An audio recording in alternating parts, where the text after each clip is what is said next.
Hey guys, it's Guido, and welcome to the next in my series of interviews. And today we've got two people. We've got two guys from the NA forums who are very active on the NA forums, both very good players, lots of great opinions and knowledge of the game.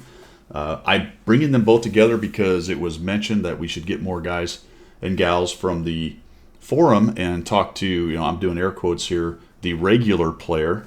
But these are two very knowledgeable players as well. And the other key about these guys, and we'll talk about this a little bit, is they end up platooning together quite a bit. Also, they are quite active on the forums and are not your conspiracy theorists, which I think we'll talk about. Say hello there, TSAVO. Good evening, morning, or afternoon, whichever one applies. And Avalon304, say hello to the people. Hey guys. All right, awesome. So, hey, thanks for coming by, guys. I really appreciate it. I think this is going to be pretty cool because I'd like to focus a little bit on the forum because that's been something that I have had a bit of a passion about trying to, let's not talk about a white knight thing, but let's just say trying to bring a little bit more both civility and common sense to the forum. And I think you two guys actually do a really good job of that as well. So Savo, what do you think about that as far as the forum goes? Sometimes it's salty, but I think you and I and Avalon do a fairly decent job of an even keel. When it comes to the forums, goal one is try to help people as often as I can. I don't really do a lot of excuses because I once was bad, and it's been a long road to get to where I'm at in the game, and I never took excuses. I never looked for excuses. So if someone wants help, I'll help them. If they're looking for excuses, they get sass. Right. So you'll give as good as you take then. If they start it, then you're more than willing to finish it, huh? Yeah. Okay. So Avalon, what about you, man? What's your philosophy there with the whole interacting with the forums? I'm sort of much the same as Savo. If you want help, I'll do my best to help you. I'm not the best person for that necessarily, but if all you're looking for is excuses as to why you've lost a game or something, I'm not going to take any of that. I'll just give you the get good answer and move on. Yeah. Get good with maybe a little help along the way. So you two platoon a lot. Let's go away from the forums for a second here. And there's something I haven't talked about too much because I haven't had two guys that platoon a lot who are good players. How long have you been platooning together? Quite a bit. And what do you think it's done for you gameplay wise? Hell, that's got to be 5-6 years now. We met through Uber Dice and his stream. I remember him. That sounds about right. About 5 years, Something give like or take. that. But he platooned with Uber Dice and streamed, and I came along, and Uber Dice invited me, and then, well, it's kind of gone on from there. Right on. What kind of tanks do you like to platoon with, or is it kind of everything? When we're platooning, it's usually two of the same or very similar vehicles.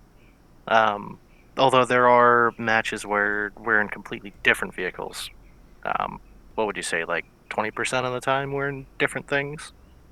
Yeah, probably something like that. Usually it's any tier. I don't normally play mid tiers and low tiers, but I have them in case somebody wants to play them that I platoon with. So it's usually any tier, any tank. Pick it and let's go. What do you think you do best in? Do you think the mixed platoons you do better in, the similar platoons, or do you think it doesn't make much difference? I would say similar platoons we do better in normally I find because we that. can support each other more easily. Right. Yeah, you get that more synergistic effect when you can both be in the same place doing the same thing. Yeah, it's a lot easier to help out if you're in the same exact zip code. If you're on the other side of the map or in a slightly different spot, it's a lot harder to pull it off. Right. So do you think that platooning together helps you learn more? Do you discuss why things happened and what went down? Yes, for us. Whenever our games end, if something's gone catastrophically bad, as as we're loading back into the garage, we're going, what could we have done better? Or we discuss, well, if I say I made a mistake, I'm like, well, I was trying to get to here to do X, but I didn't get there, so I couldn't do X. But that was my intent. And by the time the next battle's loaded in, we've discussed everything that could have gone wrong, what we could do different, or why we were trying to do X, Y, or Z, and then we're on to the next game. Right. You ever get mad at each other? Yeah. we've both gotten mad at each other multiple times over the past 5 years. It's just a natural thing of being human. Yeah. You know? The failed push, the hey, I told you to take care of that guy, that kind of thing. Yeah. That kind of stuff happens, but it's never been taken personally by either side. Right. Oh, no, yeah, never. Usually by the time the next battle starts, it's done with. Yeah. The anger's gone and it's new battle time. Actually, that's a good thing to talk about. So I always ask people while we're doing this is what their philosophy for getting better and playing the game is. And I know that getting angry at the game is a thing, and a lot of people come to the forum and vent. So we see a lot of examples of people getting angry and lashing out in the game. How do you guys handle that as far as getting better at the game, your philosophy, and trying to keep an even keel while you're playing? Well, if Avalon will back me up on this, I can get pretty salty when I'm playing. Yeah. If I get super salty, I take a break, or I go down to play like the M4 Derp or something like that, or artillery. I take my salt and I give it to other people via the big derp guns. That's generally how I do it. And the T49, right? Isn't that one of your favorites? Oh, the T49 is... it's not my favorite tank, but it's my most entertaining tank to play. There you go, most there. All right, yeah, awesome. Go ahead. That's pretty much how we handle it. Usually if we get too angry, we switch to tanks that we enjoy. For me, it's usually the Centurion 7-1. For TSAVO, it's usually the T49. And we just play those tanks, and like that usually helps. Sometimes there's nothing you can do. Sometimes things just don't work out. But for the most part, playing a tank that you enjoy, if things aren't going well, will generally help you. So when it doesn't work out, and I know everybody that plays World Tanks deals with this because you'll get a streak and things are going bad and you feel like RNG's against you in the game and everything. What's y'all's personal technique? Do you just turn it off and do something else? Or since you tend to platoon, like you said, you go down tiers, but are there other things you do to maybe just remind yourself that, all right, whatever, it's just a game? What's your advice on that? It's a two-parter. If I'm playing well, if I'm going to the right positions, we're killing a lot of people, and we're just that little bit short of pulling off a win, I'm usually fine with that. It's when I'm playing like, well, a stinking pile of, you know what, and getting the same results that I get a little annoyed because I know I can do better than that. Right. I very rarely get upset at other teams or other players. I might get a little annoyed if someone goes to a bad spot, but if I'm getting poor results and I'm playing poorly, all my irritation is focused on me because I know I can be doing better than that. Right. Pretty much exactly it. So come on, you don't blame your team or anything. That's why. It's always the team's fault, isn't it? Or RNG or something? You know, I've been told that, but I haven't seen it yet. You haven't seen it yet. That's right. Oh, that's awesome. All right, so let's get from each one of you. All right, give me the most important thing to know in the game? And I know that's hard to distill down, but what do you think?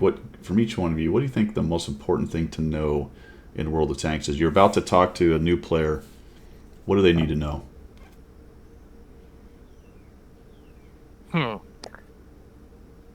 For me, it would probably be map awareness and situational awareness. Who's what, where's what, and keeping an eye on your immediate surroundings. It's a lot to take on and a lot to process, especially as the game goes on. And it's the shooting part, the positioning part, that stuff's pretty cut and dry. You go here, you shoot X. The hard part is if you go there, who has shots on you, where do you have shots, where do you have vision, and when do you push forward or fall back? So situational awareness is probably the strongest part of this game. Yeah, the chess game piece of it. Yeah. That would be my advice, and that's the hardest thing. I'm tutoring 2 new players, and that's the hardest thing right now, is to try and get them to think of all of the angles required for one position to work. All right, that's interesting. Do you both tutor? I do not. You don't. I'm not that good of a teacher Right. as far as teaching and tutoring goes, so I don't generally do it. Okay, so Avalon doesn't, but TSAVO does. I do here and there. It's also I'm very picky about who I take on. They have to show that they're willing to learn and improve and Right. take criticism. So I've thought about that on occasion, and I know some of the other bigger CCs and YouTubers and streamers do stuff like that. But how do you go about that? Someone just says, "Hey, TSAVO, help me out," and you just platoon, or do you have a system? Do you start at low tiers? Do you say, "Hey, what do you like to play?" How do you go about something like that? That has kind of varied between between the people who I've taken on for tutoring. Some of them have just reached out just either through forum PM or an in-game PM and said, "Hey, so-and-so said you're a good person to talk to." Or I just catch their thread on the forums like, "Hey, I'm new. I know I'm bad. I would like to not be bad. Please help." Right. And I see if I see someone willing to say, "Hey, I'm not that great. I want to be better." Can they become purples? Maybe, maybe not. Can they get better than where they are now? Absolutely. So I'm willing to help them do that. Man, isn't that key though? You know, that attitude or that philosophy of however good you are, you can get better. So if you're yellow, if we want to talk win 8, or if your PR is 5,000, whatever, however you want to measure it, if you're this level, you can probably get better. And I'm not promising you that I'm going to turn you into a super unicum, but I can certainly help you be better at the game. I think that's lost on a lot of people. You know, they want to be that purple guy. It's possible not everyone can be. I like to think maybe they can, but you know, there's lots of reasons why people aren't pulling 3,000 and 4,000 recents, things like that. Some of it may just have to do with whether you want to or not, but I think that's key, that you can get better. Improvement is always a possibility in Right. anything. Right. It's the same approach I take with work, life, art, hobbies, anything else I do. Tanks is a hobby to me. I want to have fun, and the better I do at it, the more fun I get out of it. I've definitely found that. That's interesting because I would say, I'm going to say most, but I'm probably going to say vast majority of good players, that's the exact attitude they have about the game. Understanding it's a game, but at the same time applying things the way they do things in life, where they try to improve and they take it upon themselves to do so. I don't know, man. That is one of the most key attitudes, and if you don't have it, it's hard to instill it. You know what I'm saying? That's true. I've never understood the ability for some people to do a thing for a long period of time and somehow want to remain bad at doing that thing. You know? And I mean that's anything. That's not just a game, but like any hobby that you have. Why wouldn't you want to improve at that hobby? There's a reason. Like, I don't play, let's say, like a game like PUBG. To me, like, PUBG is I get murdered simulator, whatever year it is. I try 1,001 new and interesting ways to get murdered. 2020 simulator. Spawn headshot. That's what I feel like when I play those games. You know, it's like Spawn. I'm like, oh, this is boom. What happened? You know, headshot. You're gone. I'm like, I don't get it. I tried to improve at it, but it gets to a point where I realize that just isn't exactly my wheelhouse. It's not super fun, so I stick to what I'm good with or what I know I can improve at. Yeah, absolutely. All right, did you guys see the interview with Andrei Beletsky? Have you looked at that Sircon did? I did not. I saw a rough transcript of it. Yeah, I thought that was really interesting. I didn't watch the whole. Yeah, All right, so I'm just going to talk about what it talked about because I want to get your views on this. We're going to get into the hardcore stuff now, and we're going to go right off. We're going right off the cliff. Wheeled vehicles and the rebalance. Where do you guys stand on that? I like wheeled vehicles because they fit moronic players like me who are constantly going, ooh, shiny object, ooh, shiny object. Yeah. So like they were like purpose made for me, but I'm an idiot and an ADD idiot. However, I see that they definitely make it a lot harder to play traditional light tank because they can invalidate positions just by their speed. Right. I'm okay with them being the amount of shots they absorb because the hull is so small and the fenders and most of the wheels aren't actually part of the hull hitbox. I understand that, but I would like to see some changes to them, in particular their ability to, well, hit almost anything and everything on the move. So maybe their accuracy nerf a little bit? I'd like to see the easier auto aim and the accuracy go down. Well, the easier auto aim go away and the accuracy go down a little bit. Yeah. I think their mobility is fine. I think their lack of view range is fine. Their survivability. Yeah, I bounce or critical hit them a lot, but man, people don't bounce or critical hit my EBR a lot. Yeah, I was just talking on Coffee Talk, and we talked about this very aspect, and you mentioned the accuracy, and it kind of came to me. I hadn't thought about it too much, and I said, you know what? If you only took away, and I think they need a few more nerfs, but if you only took away the magic auto aim, the auto aim plus, which is basically what it is, it's slightly less than auto aim plus because you can't do it behind terrain, but it's what the old auto aim plus used to be. If you took that away, it would severely limit their ability to do those drive-by snapshots, which I think would decrease.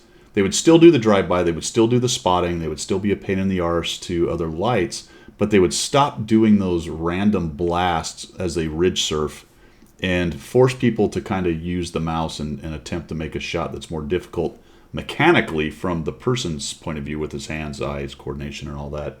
And maybe that, I think it probably needs that and more, but that might actually be enough. Go ahead, Sabo. In addition to that, I would also reduce the penetration on those HE rounds. Those HE rounds are silly and hilarious, while also, you see an enemy light tank, you can just, here we go, tap 3, right click, left click. Oh, look, half his health is gone. Yeah, here's your 350. See ya. Yeah, I don't like that part. I like the part where you have to manually do your aiming. If you can drive and aim at the same time, you'll do fantastic. I think that's how it should be. If you can't drive and can't aim at the same time, then they're going to hurt you. I think that would elevate the skill floor or ceiling. I forget which one's which. The skill floor is like base. I think it would elevate the skill floor required to do well in it. Yeah, I would agree. What were you saying there, Avalon? So, I personally think that the wheeled vehicles, as they're mech'd in the game, were just a mistake. The entire concept was a mistake from the word. Their speed for the size of maps we have is too much. The maps are too small to support. To support, vehicles that are this fast, because they can just be a nuisance by being there before you're set up. So I would personally nerf the speed. I'd make it easier to stop them, and I'd definitely remove their high pen HE because there's no reason for them to have that.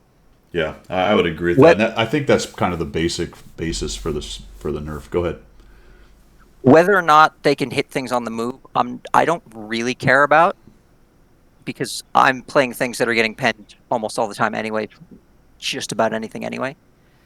So I'd much rather see them be toned down to light tank level completely, as far as speed and Yeah, if the HE wasn't doing so much, it would effectively be a combat nerf without doing the auto aim thing. I mean, so something in there to stop them from being able to lay so many rounds downrange and penetrate and do so much damage. Isn't it interesting that everybody bitched and moaned so much about the low DPM, Yet it turns out that in actuality, in practice, that doesn't matter, and their DPM is fine for the way they're played.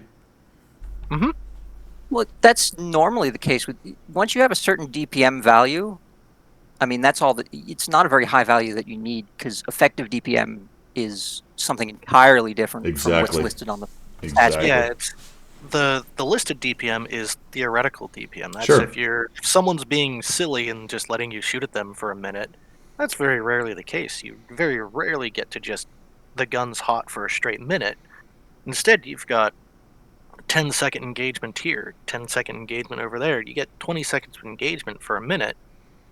If you've made all that count, great. That's effective DPM, and it adds up over a game. So I look at DPM as more like how quickly can I shoot, how much can I get a burst out in 10 seconds, because that's a typical engagement. Very rarely am I just constantly shooting. It's almost a case of in some tanks where the reload's a little longer than others is almost an advantage at times, because it forces you to be a little more careful, pick your shots, and not be so sometimes predictable, popping and risking yourself. I mean, you don't want it to be 50-second reload just because Guido says, yeah, you want to be careful. But, you know, the fact that it's a second or two off from another comparable tank, it doesn't really hurt it. No, it doesn't.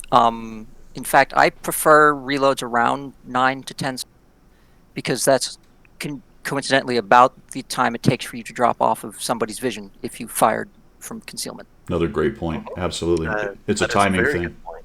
Yeah. That's a basic, and I talk about this a lot in my videos. There are certain basic timing ideas within this game, and that is one of them. You're right. 10 seconds for being dropped and going dark, and if you reload somewhere around there, that's probably just about right based on how many times you would poke anyway.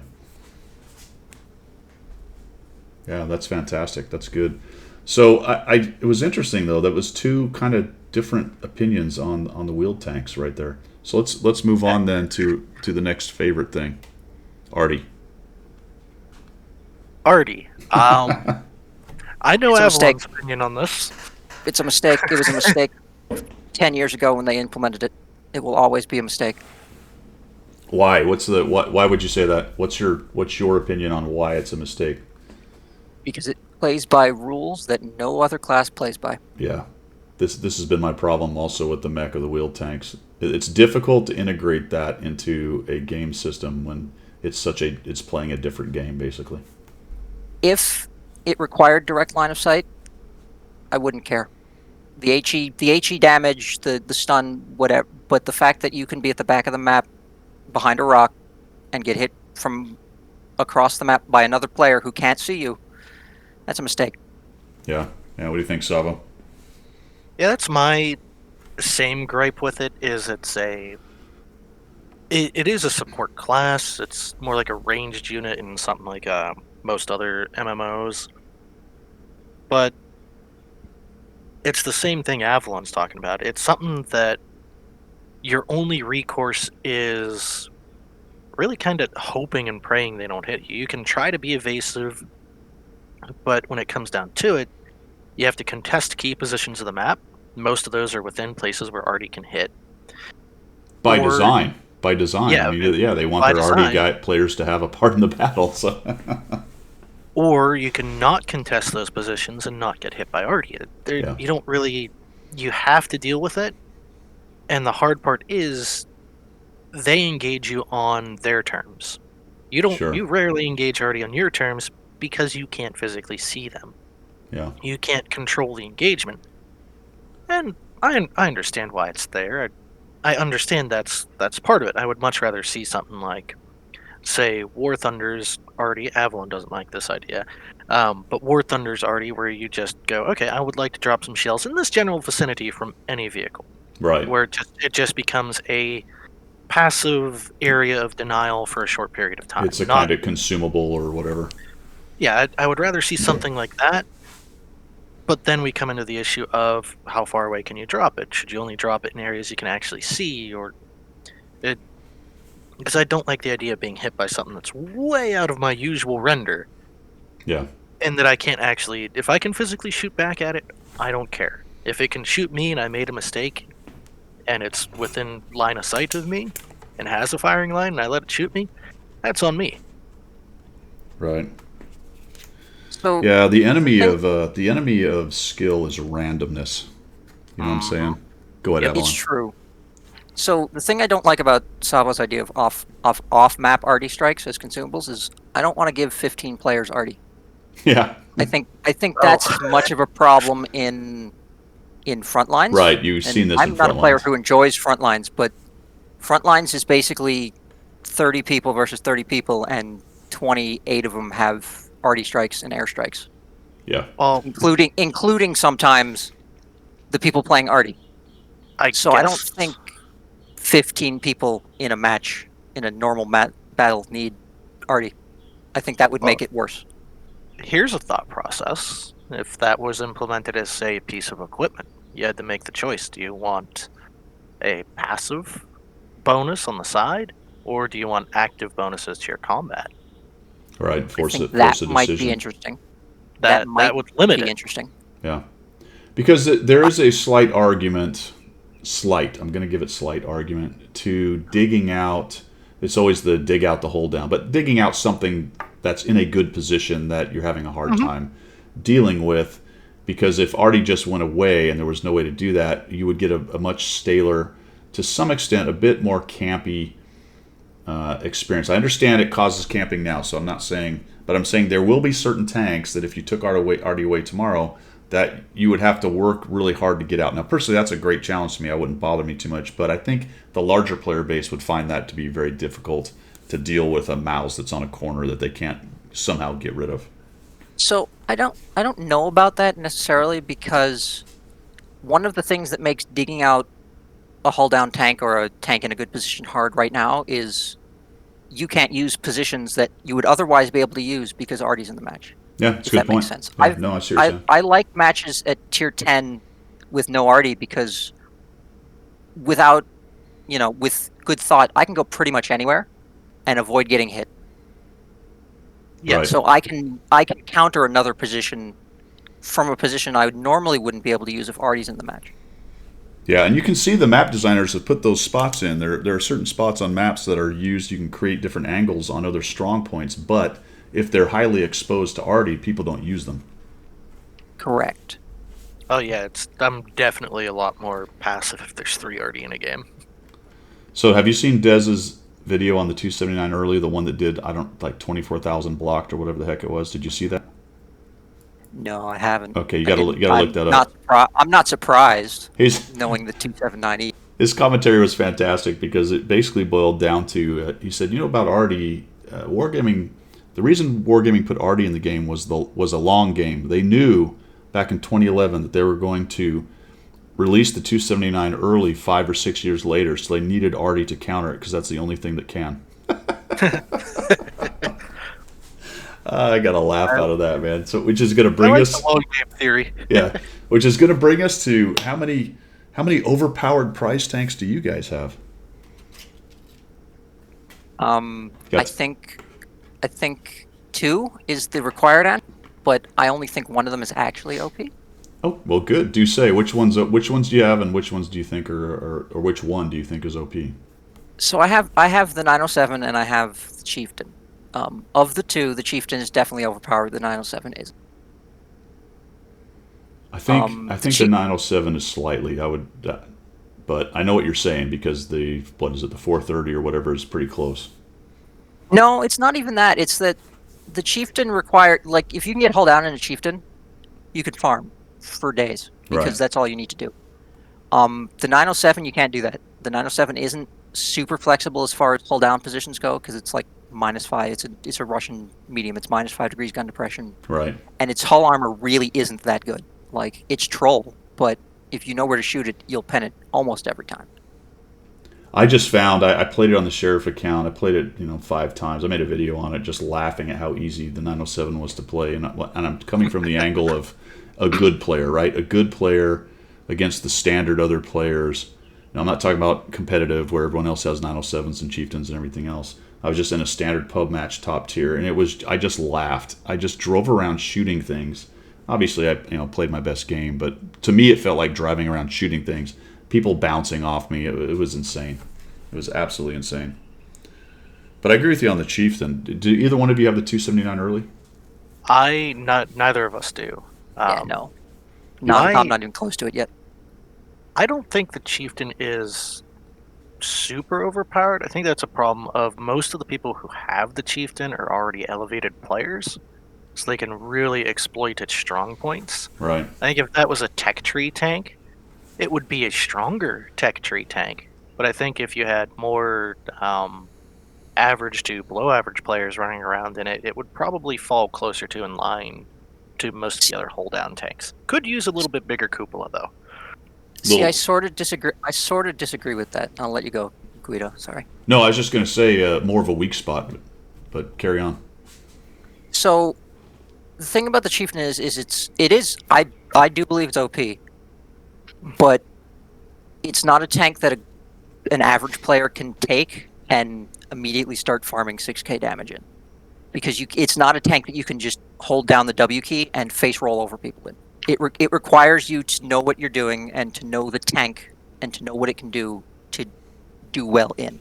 But I would say in the case of it that I 100% agree with that, but I would lower the skill level required to more of a average, slightly above average player, because they're going to have the knowledge of hold down stuff, even if they don't have the knowledge of the map awareness and reacting and stuff. That tank is very forgiving in a hold down situation. You just poke your turret up and fire away. You know what I'm saying? Oh, absolutely. The skill floor is absolutely low, but the skill Right. ceiling is also super high. Yeah. For that tank, there's a very high skill ceiling on that. So you mentioned an interesting thing. I want to talk about this because I've been an advocate for the British light tanks for a long time, and basically my opinion is that they are not nearly as bad as people say, and that's a pretty easy opinion to have because people have absolutely hated them. Now, I bring this up because you mentioned, I'm not sure which one of you just mentioned it, but you talked about the stats on the Chieftain being so high because good players play it. And that's one of the arguments that you hear for the 279, the 260, the Chieftain, the 907. And as a general rule, yes, it's better players that have them. I'm not so sure nowadays based on how they have proliferated, but I got it over the history of these things. In general, it's good players that have them, and they've got good stats. So the argument goes, well, they're not really overpowered, which is kind of what you said. They might be slightly overpowered, but the good players make them better. So what's fascinating to me, and it was on the video that I just listened to with Andre talking to Circon, they were talking about the Manicore. Did you guys know the Manicore is the highest DPG light tank at tier 10? So I believe it. I did see this in the transcript, and I can believe it. It's also near the top in win 8 and win rate. Yeah, I can believe that. I really like my Manticore. I love the setter. They're sneaky. If you know vision mechanics and you have a gun that can pen whatever you aim at, I think they're great. I think that's a perfect combination. If you don't know vision mechanics, you're just gonna get murdered in them. But if you know them, you can make it work. I like the Manicore. It is up there in one of my more enjoyable tier 10s to play. So what was it? I'll let you go now just a second, Avalon, but I'm gonna frame the rest of this. What I was saying is, so much like the 279 early and whatever, the Manicore is near the top of light tanks, and it's fascinating to me because everyone is yelling that it's the Crapacore or whatever, the Trashacore. It needs a big buff, right? Because it's so bad. And then the argument, and then the argument goes, well, the only reason it has good stats is because the good players play it. So that's fascinating to me that you have a tank everyone calls for a buff, has great stats, and the argument is, well, only good players play it. That's why it has good stats. It's a crappy tank. It has good stats because good players play it. And then on the other end of the spectrum, you have a 279 early, and they're like, well, it's a good tank and it has good stats because good players play it, so it doesn't need a nerf. You know what I'm saying? Yeah. I can see it. So, I too enjoy my Manticore. I'm bad in my Manticore. Up front, I am not a good light tank. I know vision mechanics, but I'm bad. Right now, I haven't played the Manticore enough to know it well. But I can certainly believe that only good players are playing it as far as the Manticore goes, because everybody rails against it. Yeah, I don't and dispute let that. lie. I agree. It is good players playing it, absolutely. So why Wargaming won't buff it, I understand. I understand their reasoning. A lot of people are going to probably dislike me for this, but if you don't have the data to back it up, I wouldn't be making any changes to anything. I would agree with that, but I guess my problem with the whole thing is the dichotomy of it. You've got what is supposedly a bad tank, and they're not going to buff it because if you just looked at the numbers in the mana core, let's take away the number of people who play it and who plays it, and we just looked at it. The mana core's numbers make a case for a nerf, right? Correct. This The would be 279 true. early numbers make the case for a nerf.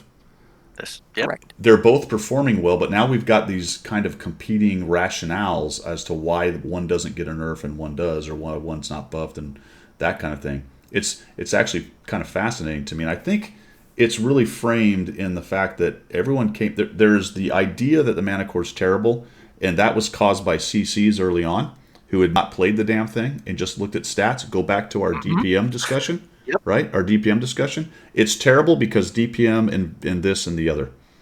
And then that's the legend, right? And now it's working against that entire legend. Whereas the 279 early showed up and it's like, oh my god, this is going to be overpowered. And guess what?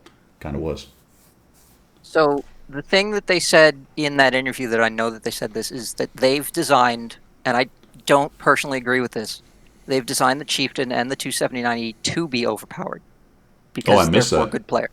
They're rewards for, like, Wargaming understands that they're OP and they're okay with that because they're rewards for the best of the best. So that's why they're not, and I don't personally agree with it, but that's what they're looking for. And you know what? There's nothing I can do about that. Is that a paraphrase or did he say that directly? I want to say he said something similar. I'm paraphrasing that, but Right. I want to say it was pretty similar to that. Wow. I can understand it if, for good players or in a competitive scene, you want that prize, you want that reason for people to go through that competitive environment. You want the end result to be enviable, something that I want that either because it looks cool. I think the Chieftain looks fantastic. I would like more modern looking vehicles in the game.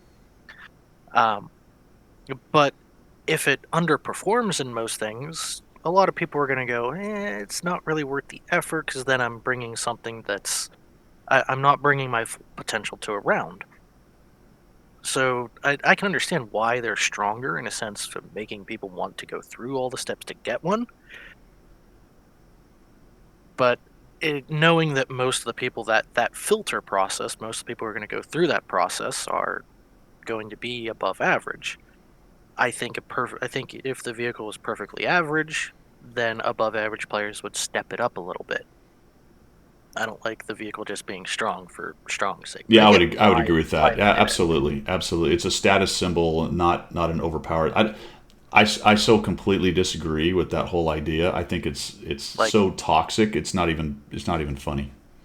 I think the M60 is a perfect example. Before it became a pawn shop item, the M60 was a perfect example of it's a strong vehicle, but it's not an overpowered vehicle. It's not any stronger than the rest of the mediums.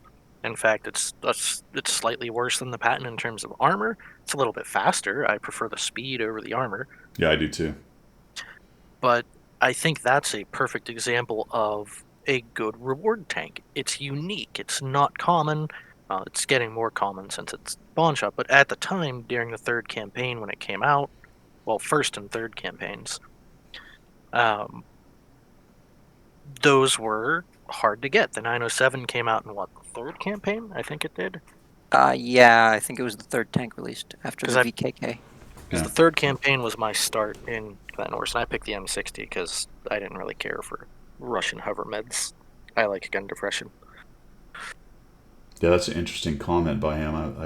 I do not I do not agree with that in any way, shape, or form. Holy cow, man! All right, let's shift gears a little bit here. Let's go with we're going to go back to the forums here because this is always the fun part. Give me your favorite conspiracy theory. Yeah, you know, before you do that, do you have any personal conspiracy theories? I don't think I do. I know there are some things that I can't be completely unbiased on, such as like the Wheelie Boys' opinions and stuff like, because I like them. Yeah. And anytime a discussion comes up about them, I will acknowledge I can't be completely unbiased. But for like the tinfoil theory stuff or the conspiracy theory stuff, I don't really buy into any of it. I don't really. If any of those were YouTube channels, I really wouldn't click subscribe on any of them. Yeah, I don't either. Like, I don't. You don't have any personal, Avalon, you don't have any Mm. personal conspiracy that you think that, I don't know, matchmaker goes after you after a long win streak or anything like that? No, No? not at all. If I were looking, the only thing I've seen in the patent that would validate any of that, and I don't know if it's even still a thing and now that templates are a thing, is if you're on a hot streak, it will try to place you at bottom tier in a match. Or top tier in a match, depending on your recent performance. Right. And I think that was before that was there since the start of the game. And it doesn't say anything about the specifics. It just says it will try to place you as higher tier. Which, if you're not a good player, the higher up, if you're a top tier tank and not a good player, your negative impact's bigger than as if you were bottom tier. So Right. my thought process goes, that's a little backwards there, but okay, I understand it. Yeah, in theory, it's an advantage for the player at the high tier, but it's a disadvantage for the team. It's and where I say that's not a, if it is applied, it's applied to everyone equally, and to me that means not a conspiracy, not a rigged system. If it is rigged, everyone gets the same treatment. Therefore, it's not rigged against any particular individual, and that's been my mindset since like 2013 or so. Some purple player, I antagonized them way back in the day because I was bad, and they told me I was bad. I said it to not be bad. Did you come at him with your conspiracy theory? No, but I did think the game was against me. Yes, the game was. I think that's fantastic. I'll let you go just a second, Avalon, but I think that's exactly right. To me, it is. If it is rigged, it simply does not matter because it is rigged against everyone. If it's rigged against individuals, I see no reason to do that, and that would be really, really strange. Yes, it would. So that's actually my favorite conspiracy theory. Is the game is rigged against me personally. Yes. Yeah, And the funny thing about it is, it usually comes from people who think that wargaming are so incompetent that they can't do anything correct. but they can target that person. Exactly. So either they're so incompetent that they can't do anything, or they're just competent enough to rig the game against you in particular. That is a great observation. I've said the same thing. Doesn't make any sense to me. Yeah, they're on the forums railing against all the mistakes the company makes, and the employees are terrible, and they hate the player base and everything, and they're incompetent. And then the very next post, the game is rigged against me and is somehow tracking me and forces me to have a certain win rate. Yeah, it's. I never understood that, and once I started learning the mechanics, I realized, okay, this is the game. This is the field I get to play in. They don't care what we do. So long as we're not getting reports against us for breaking rules, they don't care. So I'm going to go play within this set of rules and do whatever I can to make sure my odds are better. Right.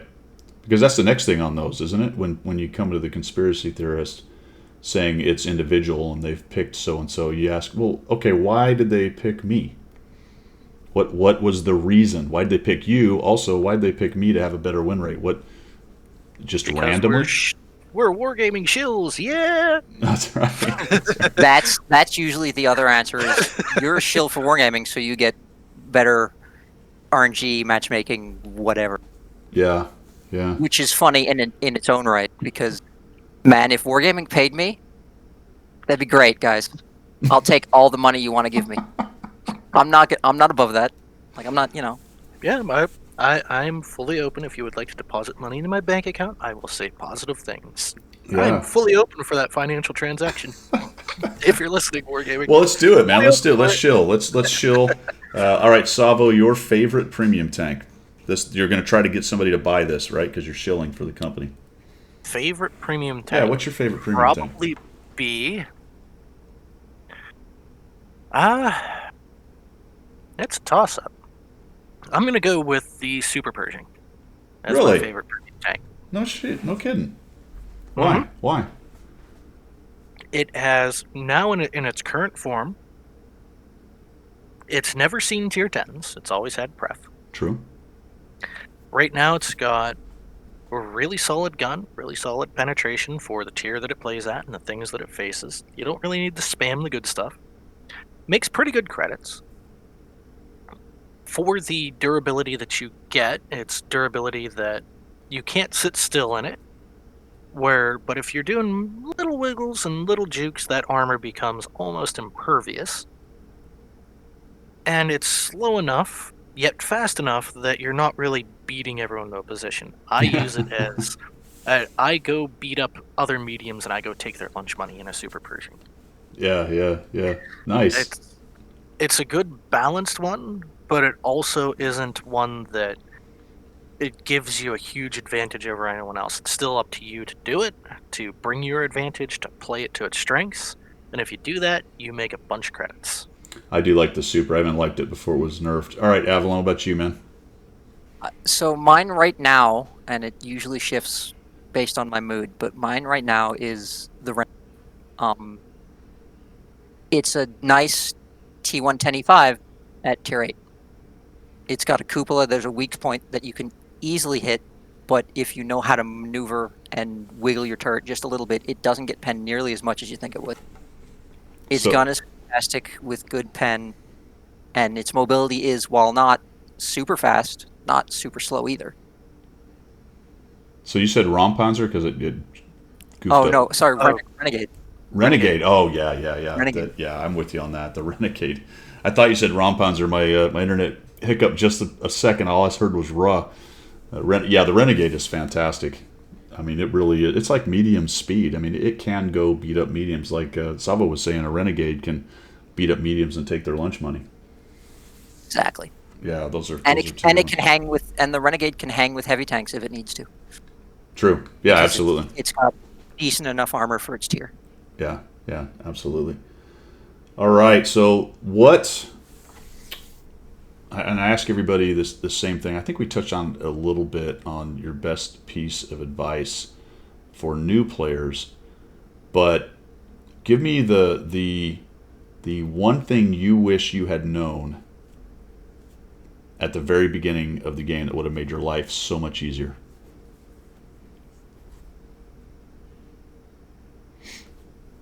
That's hard. I've been playing this game a very long time. Yeah. Imagine you're brand new right now. What would you want to know that you know right now?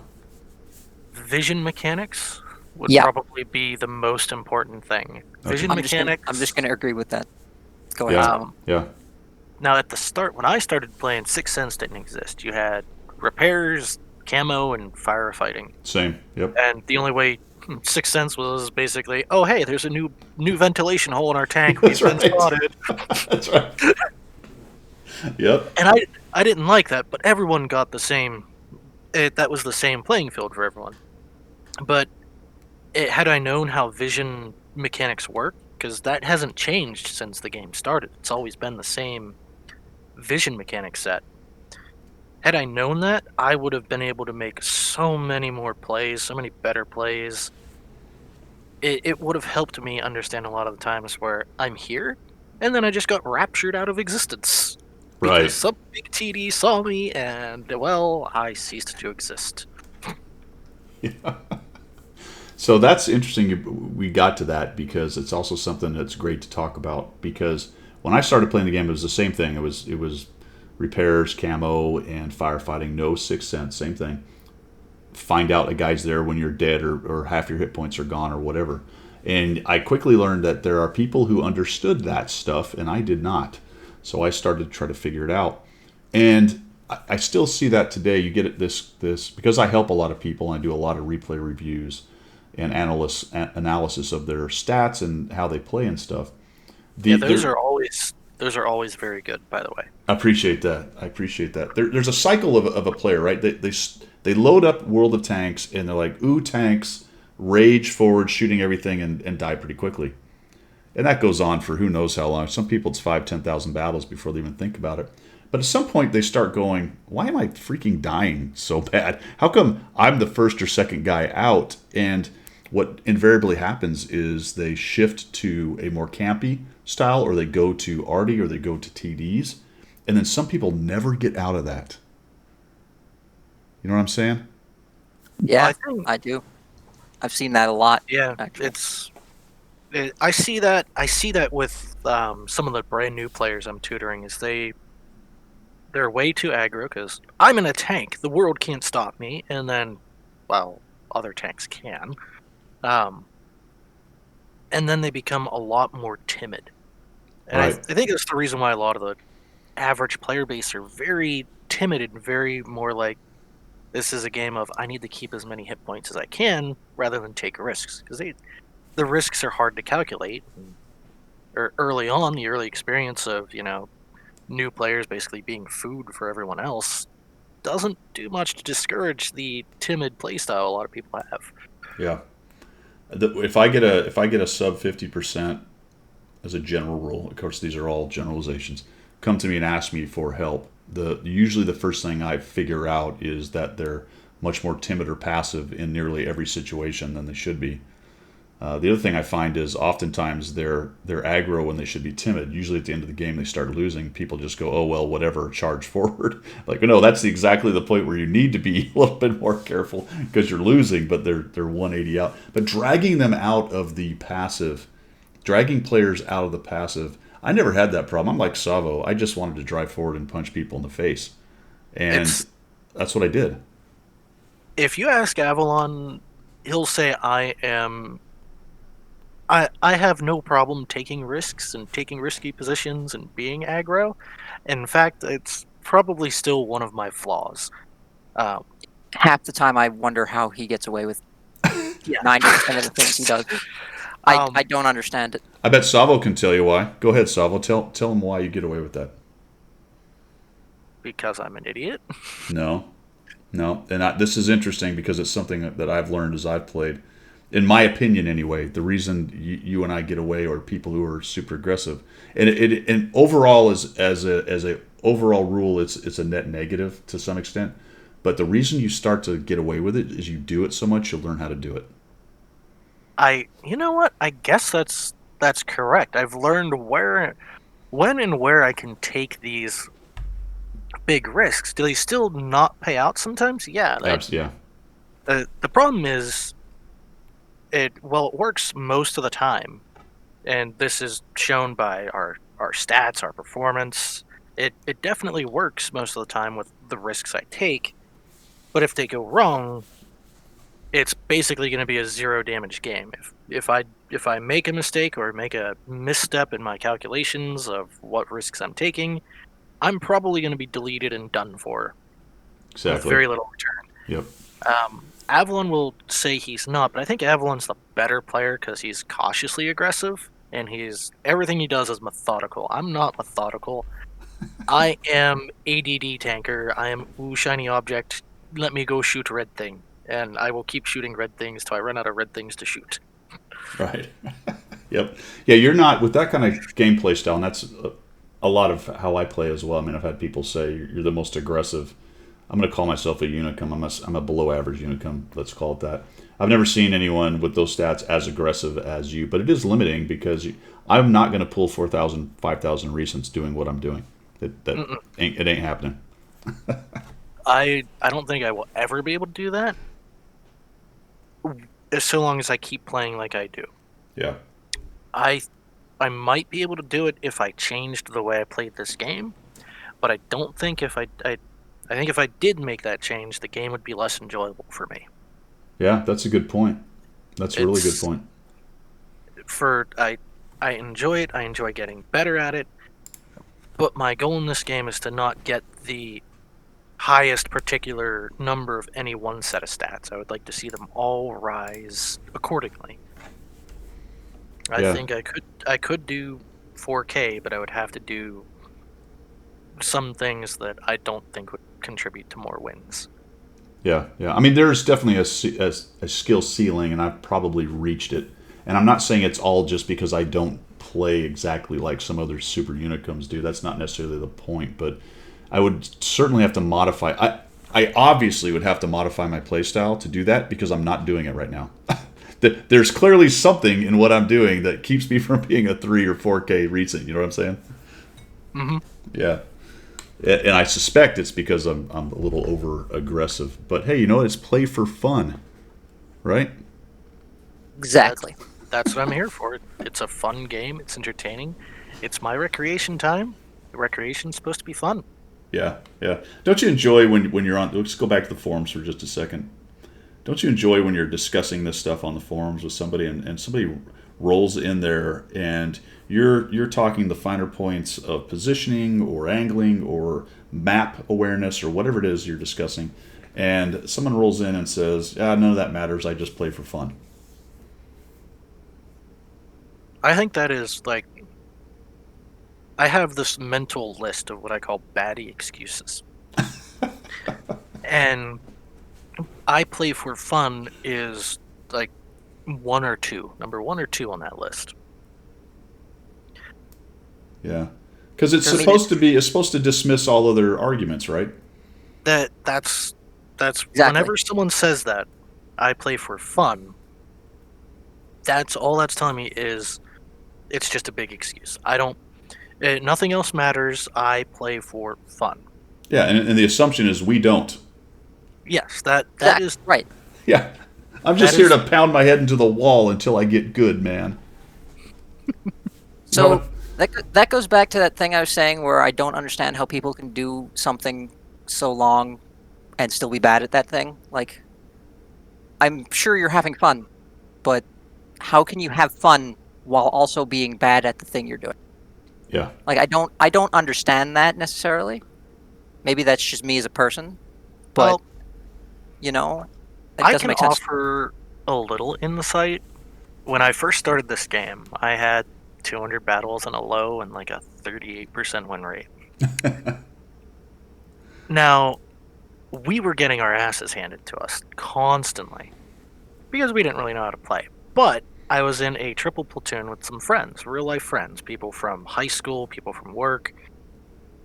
So it was still enjoyable because we had that banter going on. We was with friends. Yeah. So I can see how people can go through hundreds and hundreds and hundreds of games of playing poorly because they don't know what playing well or playing good is. Right. They haven't hit that point. When I hit that point, there was some shift of my thought process many moons ago, and from then on it became, well, if I improve, I get more fun. Right. And it's been like that ever since. Yeah. But before that, before I knew what really good play was, and I was just going, I'm gonna go shoot that dude in the face. That was it. That was the point. Like, hey, we got this guy, let's go shoot this dude in the face. And we would go Trundorlos over there, and we'd all get murdered halfway across because we were driving across an open field because we have all the awareness of, sack of potatoes. Yeah. I had the same thing when I first started. The guy I was platooning with, a friend of mine, also an Air Force guy, he was like a 53% guy, and by the time I even paid attention to my stats, I was a 48% guy at like 10, 15,000 battles. Man, I went for a long time. And I just wanted to beat him. I mean, my whole goal was to get better stats than him. That was kind of a driving point for us eventually. We would always try to one-up each other. Right. Yeah, the competitive thing comes through. But I can see that, you're just enjoying yourself, and I got that. When I look at people's stats and I go through the analysis piece of it, if they're below 20,000, basically whatever their stats are, I give it a complete pass. Because if they've now started looking for help, but if you go to 30 or 40 or 50 and you're still rolling that 47, 48% win rate, there's some other issue here. You simply do not care. You're doing it on purpose. You are truly the play for fun. I just like to drive my tank and die. I don't care. I mean, that's kind of the way I see it when you get to that level. And I'm not saying you can't, at 30 or 40, all of a sudden go, why don't I reach out and try to figure this out? You can, but there's an obstinance there if you're at 50 or 60 grand and you're still terrible, that I don't know if anyone can really help. Well, there's a couple of people who I will play with on occasion. They're not very good, but a lot of them are the one thing they struggle with. The one thing they, no matter how hard they try, they just struggle with comprehending it, is their situational awareness. Yeah, that's true. They have trouble keeping tabs on so many things at once. And that is something that's easily overwhelming. It's real easy to focus on one or two things. I think that's why you see a lot of poor players head to Valley or Beach. So one linear engagement, you have one or two things to worry about, no side shots or anything like that. Right. No, that's a great point. I think for most people, multitasking is doable, but multitasking on the fly is difficult. Yeah, that's a good point. That's a good point. I mean, I flew in the Air Force, and that was a thing we talked about quite a bit, being able to keep tabs on multiple things at once. And it's not necessarily a skill that everyone has or practices. I suppose everyone basically has a basic capability as a human, but whether or not you practiced it and get good at it, that's another thing entirely. All right, guys. Well, good stuff, man. I do appreciate you guys coming. I always offer everyone the opportunity at the end to give their last piece of fantastic wisdom. So we're going to start with Avalon. What's your best? Doesn't even have to be World of Tanks, but if you want to, we can do World of Tanks. What's your best piece of wisdom for people for World of Tanks or life in general, man? So the best piece of wisdom I have is that it's possible to make no errors and still lose. If you can accept that, you'll do well in just about everything. All right, cool. What about you, TSAVO? For my piece of advice, and this is an attitude I take to basically anything I do, is I want to be just a little bit better today than I was yesterday. That's it. No big goal. I just want just a little bit better. And I try to take that approach to work, to my finances, to my hobbies, my own personal attitude, my everything. I try to just be just a little bit better at it today than I was yesterday. Nice advice to live by from both of you, man. I appreciate you guys coming by. Thank you very much. We'll give you an opportunity to say bye. This is Guido signing out. Say goodbye, Avalon. Bye, guys. Thanks for having me. Tell the people goodbye, TSAVO.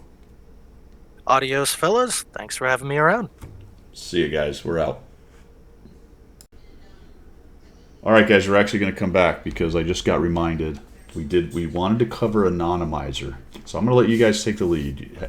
I know my opinion of it, but go for it. Avalon, I'll let you lead on this one. All right. So I play Anonymized. I think it helps for folk. I think it's a good feature, and I'm not sure why people dislike it so much. You know. All right, so oh, sorry, go ahead. No, go ahead. I don't have Anonymizer enabled. Anonymizer doesn't impact me in any way, shape, or form.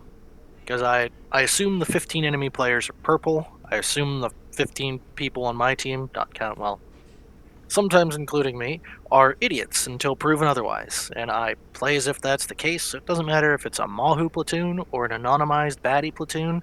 I'm going to assume they're purple. Because then if I counter purples, I'm in a purple position doing purple things. And it doesn't matter what they are. So Anonymizer doesn't affect me. That's actually really interesting. And that is, I think, encapsulates the two attitudes about Anonymizer. For my part, before we get back to it, what I just did is I just played Anonymized for a week. I have not been anonymized the entire time. I've kind of been against it, not because we'll get to that in just a minute, but I hadn't done it. So I played a week, And from my part, and again, this is really feelings. It doesn't. I don't know if there's any facts here of any kind other than anecdotal evidence and personal feelings, which isn't a bad thing necessarily, because in the case of Avalon, he likes it, makes him feel better about playing a game. That's fine. In the case of TSAVO, he doesn't want to use it and doesn't see any difference. I personally, when I turned it on, I didn't see any difference. I got a laugh over a couple of the names that I got, but I didn't really see a difference. And I find it interesting, and maybe I'm stepping on Avalon's toes a little bit here, but I find it interesting when people say, "Oh, it helps me in the game." Well, I think it helps you feel better, but how on earth would you ever measure that it actually helped you in the game? So, there was a topic on Reddit a long time ago about a player who was a super Unicum or a Unicum that did 1,000 battles on 2 separate accounts. One was his own account that had his Unicum stats. The other was an account that had I remember this post. Yeah, I saw it. 500 battles, and so it was one of those things where, well, he took way more Artie Fire on his Unicum account, over 1,000 battles, and then the next 1,000 battles on the lower stat account took less Artie Fire overall, where he could sit out in the open and just farm damage, playing the same on both accounts, but taking less fire on the low stat account. I don't know, man. I want to believe it, and I don't know him from Adam, and it probably is a straight up effort. I just don't know about that. You know what I'm saying? And I'll fully admit it's feelings only for me as well. I just don't. I feel like if you're in purple places doing purple things, you're going to get shot. If you are Quickie Baby or Sircon or Skill 4-2U, you are probably getting focused a lot. If you're Guido, I don't think you're really getting focused because you're Guido. Yeah, that's fair. I think that's perfectly fair, and I don't know that there's a way to measure it, really, Right. unless you can track 1,000 battles and like show replays for every one of them. And I don't think anybody's going to take time to go through 2,000 or 1,000 battle replays to see if this is actually the case. So I don't know that you can measure it. I do know that if it's going to help people either feel or like objectively help people, then it can't be a bad thing. I don't think. I think that's what it comes down to. Okay, so that's good, because here's my actual problem with it. Not the fact that it's fascinating to me that this giant international company has let a third-party piece of software force them to change their vanilla game. And if it was a case of you were able to block XVM stats, which I completely agree with, but weren't able to change your name in game, because we're talking about two things here, guys. The Anonymizer is doing two different, very separate things that seem like they're the same, but they're not. The one is blocking the XVM stats. The other one is actually changing your already avatar name in a game and anonymizing it in the vanilla client, which to me is asinine. I see it as a couple of ways. Right now I'm in the Relic clan, the Relic main. That, as a Relic tag, even if Anonymizer just worked on XVM, I would still have that tag. Yeah. And anyone who knows anything would be like, okay, that clan's full of competent people. We're going to shoot that dude. I feel like that's... the Relic tag to me is kind of like a little bragging right, and if they want to shoot at me for having it, more power to them. Come shoot me. Come take my lunch money. Come try. That's how I look at it. But the Anonymizer application, I said it before, doesn't really change my approach to who's on the enemy team. It doesn't matter who they are. With all chat gone, the enemy team might as well just be AI for me to eat. Because there's no other interaction other than me, me deposit shell, you hit points give me. Right. But that really does talk about the two separate things we're talking about, though, right? Because the greatest impetus for the Anonymizer was the outcry against XVM. Would you agree with that? I would agree with that, yeah. Don't really... Go ahead. My annoyance with it and why I'm very... if I were to say anything, I'd probably lean more towards, yeah, sure, Anonymizers has a better impact than not, is to win chance. It screws with that. Yes, I'm glad. Yeah, I'm glad that's gone. And that's my point, though. That's exactly my point. It's the win chance and the colors on the side, and people getting trashed because they're red, or people getting supposedly focused because they're purple. Whatever the things you do with those colors are, right? Whatever focus you can do. But that's a third party piece of software.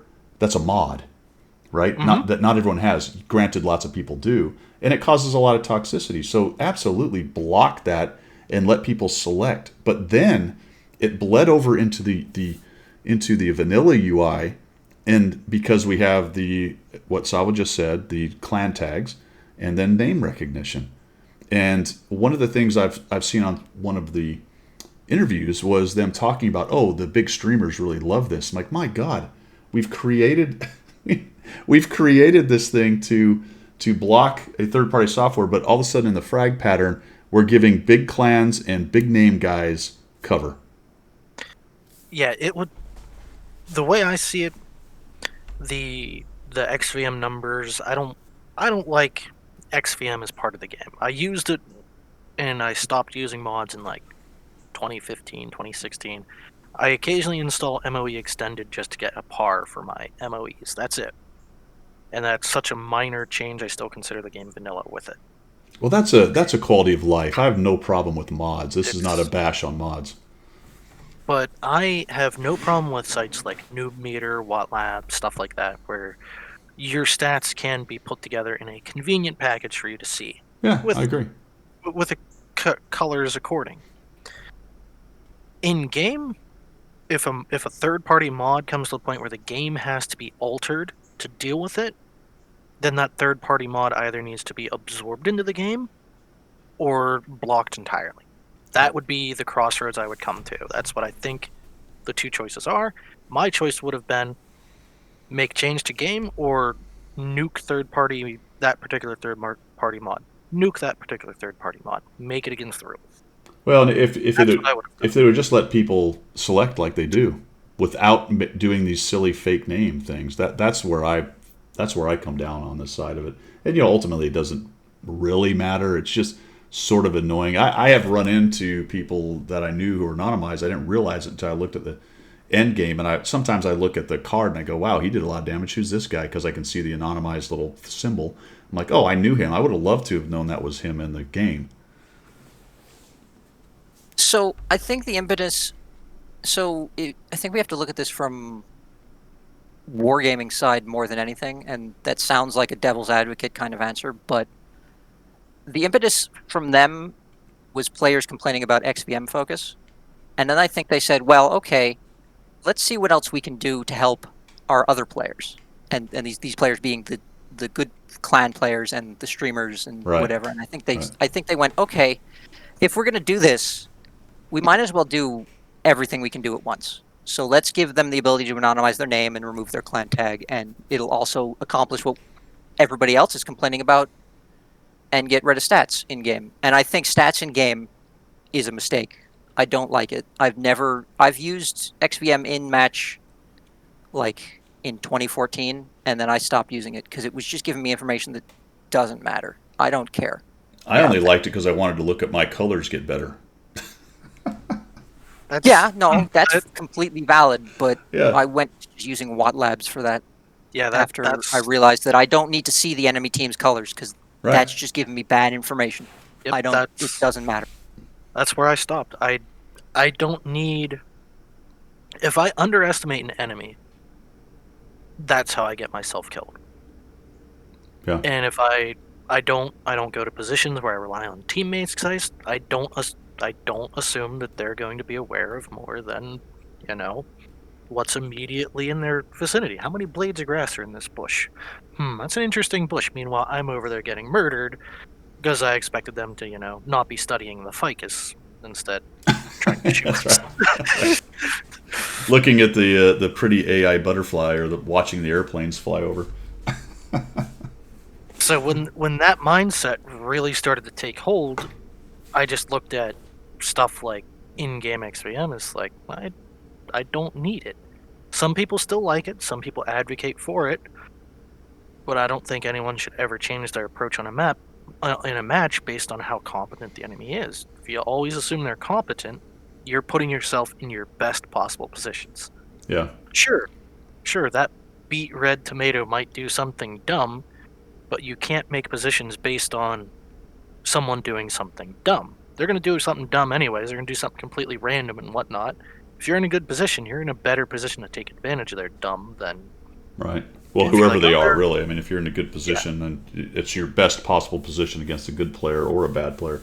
The question from there is, what do? You know, what is the subsequent move? Against a bad player, you can take a few more risks. Against a good player, you can't. So, to some extent, it's intel, and I think it can help you if you're careful with it. But I don't think it's the end all be all of I know who I can beat and who I can't beat. That, you know, just my number is 100 better, I'm going to beat him. That kind of crap. Right. Yeah, absolutely. Well, good. I'm glad we talked about that. Any parting shots on the Anonymizer? I think we covered pretty much everything Nice. that we needed to with it. Yeah. Good. We get to say goodbye again. We practiced it once, so we're gonna do it again. This is Guido signing off. We'll see you guys later. Go ahead, Avalon. Later, guys. And TSAVO for the second time. Later, nerds. See you, dorks. Bye. Oh shit.